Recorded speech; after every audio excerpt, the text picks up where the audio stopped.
In this video, we're going to kind of look at ways of displaying qualitative information.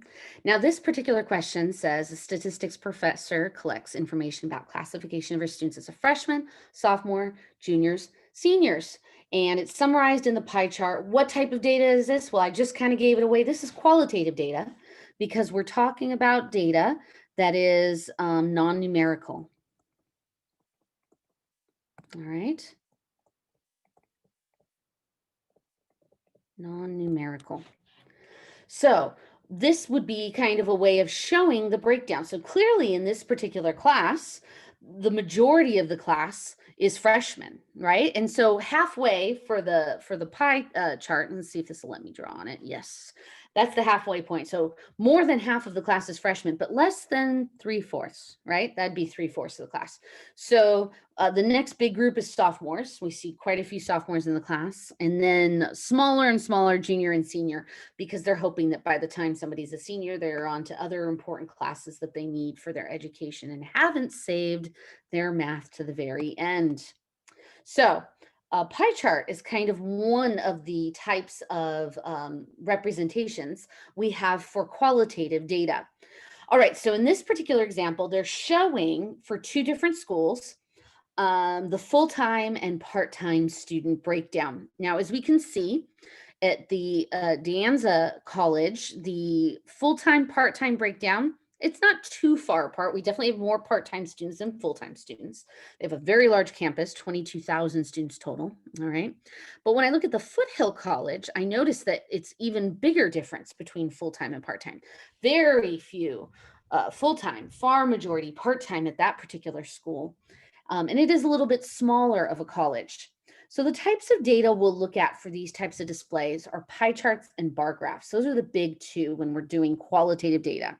So pie chart is these kind of, circles with the wedges, which they define right there. Bar graph is when they're using rectangles. By the way, a Pareto chart, which is mentioned, is a special bar graph where it actually sorts the bars in order largest to smallest. Okay, so it is the bar graph, but it's organized biggest to smallest.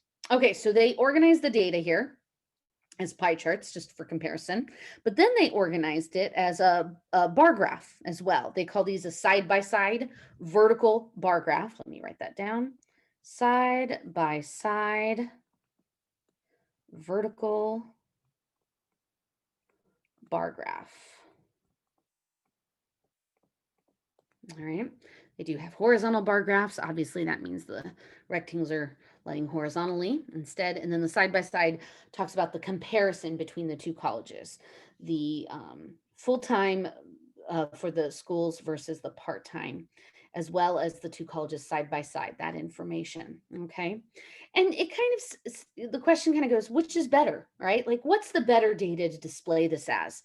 And the truth is, they're both good. So let me talk about the advantage of doing the pie chart. The advantage of the pie chart is very quickly you see, okay, De Anza College has far more full-time students overall, right? I quickly see that. It's very obvious. Foothill College, it's almost like a 3-to-1 ratio here, right? Like for every 3 students only, I'm sorry, I should have said that a little differently. For every 4 students, 3 of them will be part-time and only one of them full-time, right? So it's like almost 75% of the class or that college is part-time. So that kind of just gives a quick snapshot of information, fast, it's easy. The eye and the brain kind of respond to that quickly.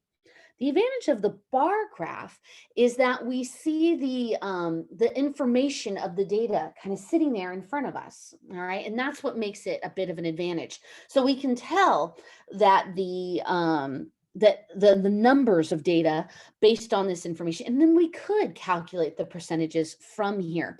So holding on to some of the data might be valuable in a study, especially if you're trying to present and argue a point. It might be useful to show them more detail, more numbers, not so much snapshot, because you want them to believe you. You want them to know that you're telling the truth, and they can dive into the numbers themselves that way.